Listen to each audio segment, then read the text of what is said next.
அரசியல் திசை காட்டும் சாணக்கியாவின் திசைகள் 4 மக்கள் முன்னால் மாபெரும் விவாத நிகழ்ச்சி. முருகன் மாநாடு ஆன்மீக எழுச்சியா மதவாத முயற்சியா?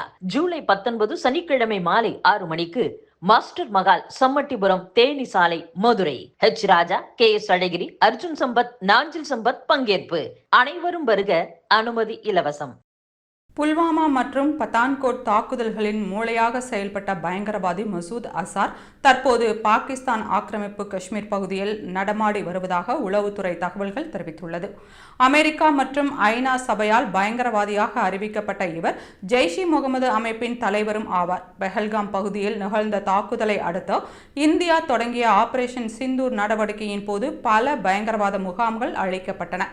இதில் மசூத் அசாரின் குடும்பத்தினரும் கொல்லப்பட்டனர். ஆனால் மசூத் அசார் மட்டும் தப்பினார். இந்நிலையில் பாகிஸ்தான் ஆக்கிரமிப்பு காஷ்மீரில் உள்ள பல்திஸ்தான் பகுதியில் மசூத் அசார் நடமாட்டம் இருப்பது குறித்து உளவுத்துறை முக்கிய தகவல்களை பெற்றுள்ளதாக தெரியவந்துள்ளது. குறிப்பாக ஸ்கர்டு என்ற நகரில் அவன் தேடப்படுவதாகவும் அங்கு அரசு மற்றும் தனியார் ஓய்வு விடுதிகள் மற்றும் 2 மசூதிகள் உள்ள பகுதிகளில் அவன் இருப்பதாகவும் சந்தேகிக்கப்படுகின்றது.